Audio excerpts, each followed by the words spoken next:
आज का टॉपिक हम क्लास 12 की फिजिक्स से स्टार्ट करेंगे।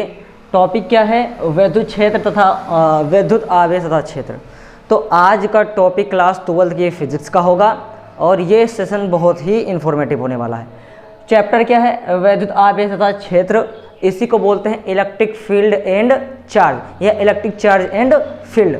अब इसमें क्या करना होगा? इलेक्ट्रिक चार्ज है क्या, वैद्युत क्षेत्र क्या होता है, इसका क्या रोल प्ले होता है, ये सारी चीज़ें डिस्कस करेंगे। ओके, तो यहाँ पे जैसे कि लिखा है, सबसे पहले तो परिभाषा इसकी समझते हैं कि वैद्युत आवेश क्या है, और वैद्युत आवेश को इंग्लिश में बोलते हैं electric charge. What is charge क्या है उसको अच्छे से समझते हैं। ओके, यहाँ पे बेटा लिखा है वैद्युत आवेश द्रव्य का वह गुण होता है। वैद्युत आवेश द्रव्य का वह गुण होता है जिसके कारण वह वैद्युत तथा चुंबकीय क्षेत्र, वैद्युत तथा चुंबकीय क्षेत्र दोनों पे प्रभाव पड़ता है। वैद्युत आवेश क्या है? द्रव्य का कोई एक मैटर है, उसका ऐसा प्रॉपर्टी है, ऐसा गुण है जिसके कारण वह होता है वैद्युत क्षेत्र और चुंबकीय क्षेत्र का प्रभाव उत्पन्न हो जाता है। ओके, तथा उसका अनुभव करेगा। आवेश एक प्रकार का अनुभव कर सकता है। ओके, आवेश कितने प्रकार के हो सकते हैं? तो यहाँ पे हमने लिख दिया है आवेश नॉर्मली दो प्रकार के हैं, एक तो धनावेश होता है और एक ऋणावेश होता है। तो धनावेश जो होंगे वो ऋणावेश को अट्रैक्ट करेंगे, आपस में एक आकर्षण बल लगाएंगे। ठीक है, उसकी डिस्कस हम बाद में करेंगे। उससे बाद में क्या होता है, यहाँ पे देखिए एक हेडिंग और पड़ी है, आवेश संरक्षण का नियम। आवेश संरक्षण का नियम क्या होता है इसको अच्छे से समझते हैं। आवेश संरक्षण का नियम कहता है कि जो आपका ऊर्जा होता है ना नष्ट होता है ना उत्पन्न होता है। तो यहाँ पे आवेश की बात करेंगे।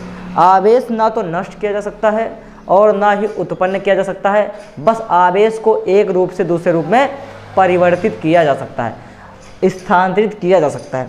तो आवेश ना तो उत्पन्न किया जा सकता है और ना ही नष्ट किया जा सकता है, इसे केवल एक रूप से दूसरे रूप में स्थानांतरित कर सकते हैं। बस स्थानांतरित का मतलब बदल सकते हैं, एक रूप से दूसरे रूप में कन्वर्ट हो जाएगा।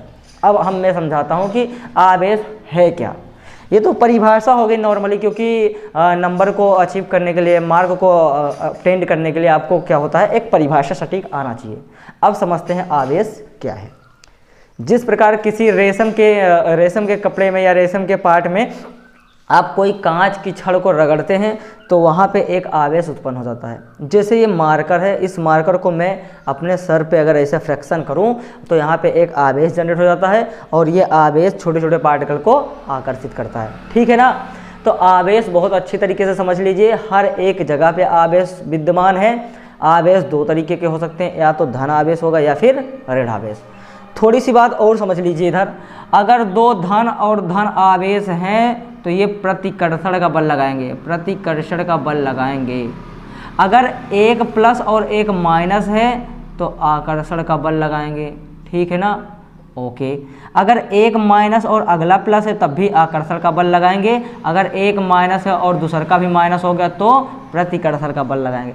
अर्थात समान प्रकार के आवेश एक दूसरे से प्रतिकर्षण का बल लगाते हैं। इसी को रिपल्सन का फोर्स बोलते हैं और इसको अट्रैक्शन बोलते हैं। इंग्लिश में अगर लिखना चाहोगे तो इसी को बोलते हैं रिपल्सन। रिपल्सन का फोर्स लगता है, यहाँ पे अट्रैक्शन, यहाँ पे अट्रैक्शन का फोर्स लगेगा। तो बेटा जब समान प्रकार के आवेश होंगे, आपस में बल लगाएंगे तो वहाँ पे प्रतिकर्षण का बल लगेगा। अगर विपरीत प्रकार के आवेश हैं, यानी एक प्लस चार्ज है और एक माइनस, तो उस जगह पे, उस कंडीशन पे आकर्षण का बल लगाएंगे। ठीक है ना? आई होप ये सारी चीज़ें आपको समझ में आ गया होगा। नेक्स्ट टॉपिक जो होगा कूलम्ब का पे डिस्कस करेंगे। इसके बाद जो पॉइंट है वो कूलम्ब्स लॉ है। कूलम्ब्स लॉ क्या है उसको समझते हैं। दो स्थिर बिंदु आवेश हो, दो फिक्स पॉइंट हो, एक फिक्स पॉइंट ये और एक फिक्स पॉइंट ये, दो स्थिर बिंदु आवेश हैं और इन दोनों आवेशों के बीच लगने वाला आकर्षण बल या प्रतिकर्षण बल। अभी आपको मैंने इससे पहले लेक्चर में बताया है, जब समान आवेश एक प्लस आवेश हो जाए और दूसरा वाला माइनस, तो यहाँ पे आकर्षण का बल लगेगा। कैसा लगेगा? आकर्षण बल लगेगा। अच्छा, एक प्लस और दूसरा भी प्लस, तो प्रतिकर्षण क्या लगेगा? प्रतिकर्षण का बल लगेगा। तो जब स्थिर बिंदु आवेश हो और एक प्लस हो और एक माइनस, तो उन दोनों के बीच आकर्षण बल लगेगा। या ये प्लस हो और ये भी प्लस हो तो एक दूसरे के बीच प्रतिकर्षण का बल लग सकता है।